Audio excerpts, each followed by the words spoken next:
Mhm. My topic is the mind doesn't solve problems by thinking about them. The thinking about them causes problems. Now I know that's maybe an original thought you've never really had before, but if you take a look, one of the keys to actual real self-awareness is to observe, to pay attention, to notice people's conversations, notice your own thoughts, notice your words, notice what gets your goat, gets your reactions, what doesn't. And see, oftentimes we think we have to learn everything from books out there instead of actually being an observer. And some of the greatest, what would you say, revealers of truth were people who observed nature. They just observed what's going on. It's like if you want to have a good relationship, notice the relationships that are wonderful. And then notice what happens when all of a sudden you sign a contract and an agreement with some person that for the rest of eternity they'll be yours and they'll never go anywhere. They're always yours or you keep them. And you realize how then you don't have a good relationship anymore. You have a business somehow, maybe a faulty business. But when you notice what's working and you also notice what's not working, it isn't that someone has to tell you about what to do or what not to do. You learn to trust your inner guide. And most people don't realize they have an inner guide. So what happens is we use our thought process or our thinking processes to solve problems, and actually the mind, the thinking process, never really brings a permanent solution because this, what we call this fake, artificial, false ego mind that we've developed, this persona, this information that we have where we've been making our choices and our decisions, that's always coming from someone else, from maybe books we've read, movies we've seen, television, what we were taught in school, what we hear, in the news, and all of this. We take all of this in, and then we're using all of that information that has been given to us. Not that we've noticed, not that we've done our own observations, not that we've, really been a perceptive person, but we're using all of that to try and solve our problems. Now, how we solve problems, see, it's like, I don't have problems. People say, what do you mean everybody has problems? No, they don't.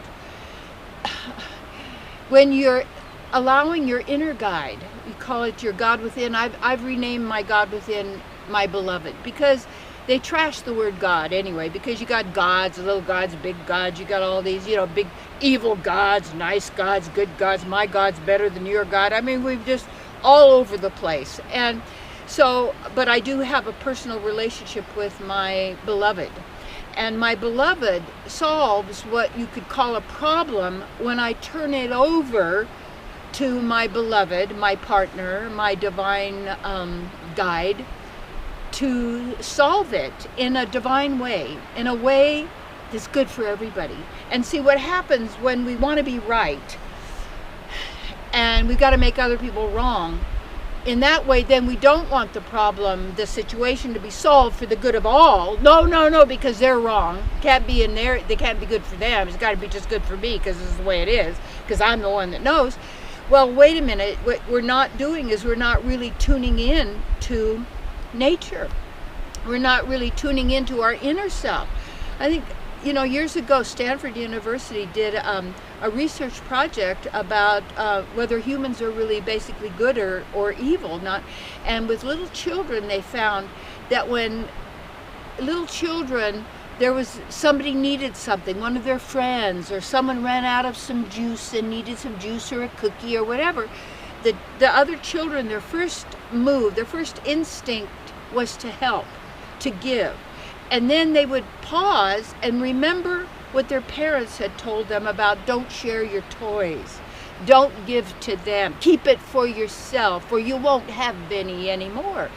And so all of this scarcity programming and all that thinking, so when we go to solve a problem or a challenge or a situation of any kind, which we find is inharmonious with our own divine nature and inharmonious with other beings and nature, Earth itself, instead of thinking about it, because you look at all these groups out there have all got their plan to solve this and their plan to solve that and their plan to solve that. And what you can do over here, you need a financial advisor, then you need a sex therapist, then you need a counselor for this, then you need to have somebody tell you what to do. And then at school, you know, it's like as soon as a kid goes to school, they tell you don't know anything anymore. You never did. We'll tell you what you know and what you don't know.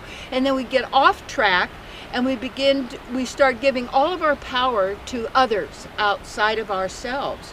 When you have the greatest power with you, always, who is your beloved, who adores you, who doesn't have a heaven and a hell, doesn't have punishment and guilt and shame and beat you up and burn you to a crispy critter or whatever that may be. And this partner and you are, what would you say, in a sense, co-creators of matter, in a sense. That how we do solve a problem, take a look at right now, anything that you've been really thinking about, you maybe can't sleep about. What is it? It's the mind. And we have divine mind, and then we have this artificial, fake, created, what you call false ego mind, whatever it is. Divine mind is a state of not thinking. And people say, well, you have to think. No. When you know something, you know it. It's beyond thoughts. And you can use your thinking for specific things, but what happens is, unless you know how to partner with your guide within, just everybody has their own God, which is so cool when you really think about it.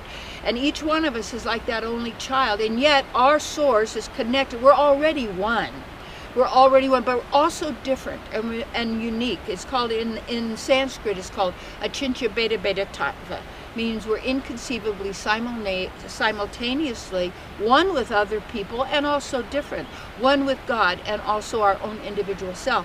But you have your partner, your divine guide, your with you all the time. And what people aren't asking, they're asking what would you say, at a what do you call, like a search engine to get your answers. We're asking, encyclopedia will tell us. We'll go to the library and then they'll tell us how to do this and that. So what happens is, the more we do that, the less power we have, because we've been taught we don't know anything, and we taught that we have to learn by certain, the old psychopathic religions will tell you what's right and wrong according to God, but of course it's humans who are telling you what the big deal God is saying. And then we'll have the king and the royalty and the big deal people, they'll tell you what's right and wrong, because you got all these laws and these rules and blah blah, and everything becomes so complicated that people are so goofy. They're using all these painkillers and all of these headache pills and all of these stuff to try and be able to sleep or to rest because they've let the mind and the body control them, when you need to get back in control of your own mind and your own body and your own life. And you are life. And when that does is, just notice how your mind, what it's doing. And the mind, in a sense, if it's not controlled, will destroy. And it destroys through self-hatred and guilt, which we will deal with in some of our other lakeside chats. And you can hear that nice waterfall in the back, and you see the snow and all the freshness of the elements, and being out here in nature. Well, you have your nature, and your nature's divine. And you are part of the greatest power that ever has been, ever will be, and ever can be. And all of that is right there with you. So take that situation and turn it over right before you go to bed at night, so you can let it go. Or even when you start out in the morning, do some nice breathing, center yourself in the region of the heart. I can trust myself. That's a really great affirmation. I can trust myself. Or I know, and I know that I know. So many people say, well, I don't know anything. No, you know a lot. But it's like the real knowing is beyond thinking. And in that real knowing place is where all your creativity is. and you turn it over to your partner and you say, divine, beloved, however you call your partner within, any name, any choice you do, is that would you please resolve this for the highest good of all? And I turn that over to you, and please, then I ask that you, appraise me of what that is and guide me and direct me in this. And if you have to be sincere in that, and you don't even after a while even have to probably speak or ask, because that divine presence is closer than breathing, closer than your hands and feet, because you're part of that. It's you in the totality. And then let it go. And then, and another thing is, here's another little fast little thing you could do, is give yourself maybe 20 minutes not to worry. Maybe a half hour, maybe an hour, and then keep expanding it and get into the feeling of how would you feel if there was nothing to worry about ever again. You say, well, I'd be crazy because there's things to worry about. They're telling me all the time. That keeps you scattered. That keeps you out there. Keeps you frazzled. Keeps you so you can't empower yourself or anybody else. And so give yourself a little time frame. It's okay, I won't worry for 1 hour. And how would I feel if everything was magnificent? I don't mean my way. I mean that it just, all that I need comes to me, all that needs to be, there's harmony, beauty. Get into the feeling. How would you feel? You say, yeah, but I'm worried about that. Yeah, but you know what? That mind you're using causes problems and will keep you sucked into them with no permanent solution. There's always a permanent solution, and it's simple. It's so simple that people say, well, if it was that good, it must not be true. Well, that's true about scams, but that's not true about yourself. And that God presence, my beloved, your source, your best friend, your pal, your buddy, whoever, your muse, whatever you want to call your divine presence. Just want you to recognize that presence. That's your wholeness. That's your unity. That's your power set.